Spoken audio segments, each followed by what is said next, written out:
we're back with another one. We got to talk about Stephen A. Smith and Shannon Sharpe. Now, Undisputed had its first week, and the ratings were underwhelming. You know, the first day, they saw a little bit of a spike. Just people wanted to see how it was going to look, and it was mixed reviews right away. You know, they said Michael Irvin was too animated.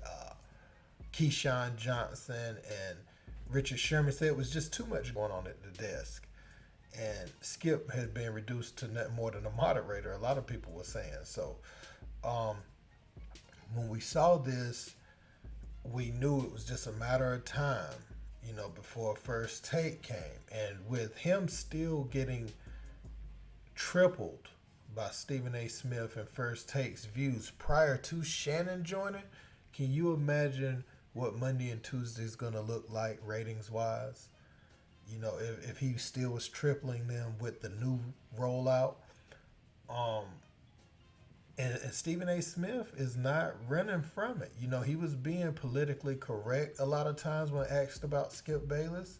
Said he'll always be thankful for him, but he's not interested in working with him no more or anything like that. He said that on Cameron's show. Well, he posted this on Twitter. And it just says, you know, it's an article showing that Stephen A. had way more ratings than him. And so he's not trying to not show it on social media. He's blasting it out there with Shannon on his team. So he's really trying to stick it to Skip Bayless. So it's more than what he's saying on the surface level. We're going to listen to a few of the sound bites from that interview today, and I'll be back with more commentary. Let's pick. Two people that strong will can absolutely get along. That's right. As long as there's respect. Absolutely. The moment one disrespects the other loses respect for the one that disrespected him. Right. So now it's just a matter of time. Exactly. If we do otherwise, all we're doing is inhibiting the other's success. Right. We're getting in the way of what we're trying to do. Right. That makes no sense whatsoever. Right. And not only that, it's setting a bad example for our community. Right. If I really need to get deep about Man, it. you was telling me things that were going on at Fox. Hell, I didn't know it. I'm like, hold on. I drive to this building every day. How the hell you know what I don't know? You telling me, bro, it's going down like this. It's happening like this. And I'm just scratching my head. I'm like, I'm at this building every day, and everybody cheesing and pleasing in my... Was I right? You was absolutely spot on. Say I was right. I knew when it was over for you, bro. I'm going to be real with you. I knew when it was over. And I was like, I'm here.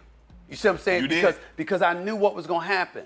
What happens is, when you got noise, and we gonna call it like, listen, I'm gonna call it like I see it. You don't wanna do this, let me do it, all right? Because I've been in the business long enough. When you're black and you have the kind of evident, apparent, meaning public situations like that, we don't win. Everybody's circling, the sharks are circling now. It's not one person, and it's not collusion going on. Instinctually, people tend to believe this, believe that, and the sharks are circling. Wow, man. So Stephen A. dropped the bombshell there, and apparently he knew the way things were going to fall after the blow-up with Skip Bayless, because for just in plain terms, he's saying that when a white man and a black man go at it like that in public, the white man that has the power, that, you know, whose show it is, whether right or wrong, that has nothing to do with it in that business. It's who they feel like holds the most power. And, you know, a lot of times that's not people of color. And they knew the power struggle of that show, you know, going forward was going to be an issue, because Shannon and Skip, you know, they did their shows, but it was never the same. They were even giving half-hearted fist bumps there at the end. And, you know, I think it all came to a head today when Stephen A. posted the ratings. You know, and he posted that in a way showing like, I did this without Shannon Sharpe even on the show yet. And I think he wants to have that as a time marker just to show that it only enhanced it. But even without that, he was still going to be above him 3 times over, or, you know, more than 3 times over. and that's crazy. I think the views fell down to 78K on Wednesday this week. It says so.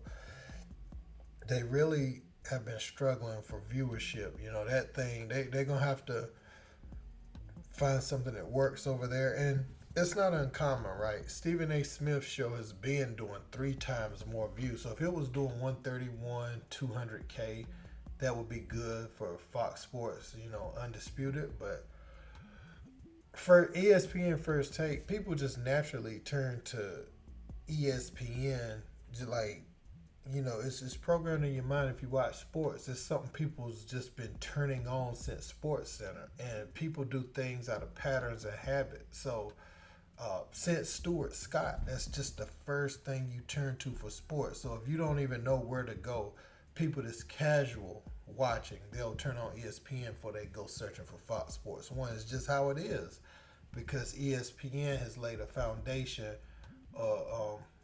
you know, where we go see highlight plays. Like, I still turn it on thinking about Stuart Scott and those guys up there showing the plays from the previous night. Although it's turned to debate television,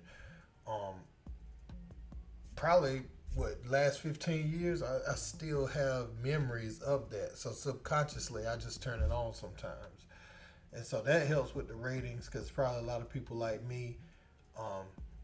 Stephen A. Smith, man, this dude, this is brilliant what him and Shannon Sharpe did as far as having a rollout, because this was playing real nice. He posted that. There was a rollout for Club Shay Shay to come out the weekend before the Monday that they appeared across from each other. They had a nice little LeBron James, Michael Jordan debate on that pod, which, you know, it's kind of like a teaser. Now people's like, man, I can't wait to see them across from each other, because they're going to have some epic battles with that. And they also talked about the things that people wanted to hear from them about. And it's helping that him and Stephen A. have podcasts now, because they're able to go off script and talk about things that they wouldn't necessarily talk about ESPN. I have to give them kudos, both of them. This was a great rollout. This has been planned to a T, and they let First Take have that week, and it underwhelmed, and now they just waiting to come in and knock it out the park. If they can knock these 2 episodes out the park, man, it is going to be something else. And if Shannon Sharpe, if he pushes the viewers up about 200,000-300,000, the days he's on there, look for ESPN to come, you know, with more, and they're gonna want him on more if he's bringing that sort of viewership. So we gonna see, man. Let me know what you guys think in the comments. Don't forget to like, share, subscribe. Until next time, peace.